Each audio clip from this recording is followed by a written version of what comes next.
যে এখানে আমার মাপ করা ছিল, মানে মাপ করা ছিল, এই যে আমি এখন এই যে দেখুন আবার মাপ করা আছে।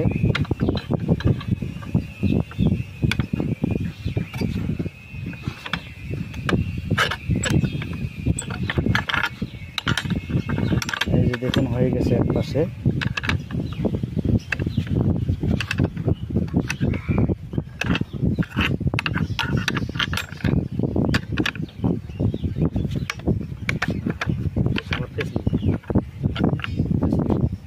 দেখুন হয়ে গেছে আমার রিং বানানো।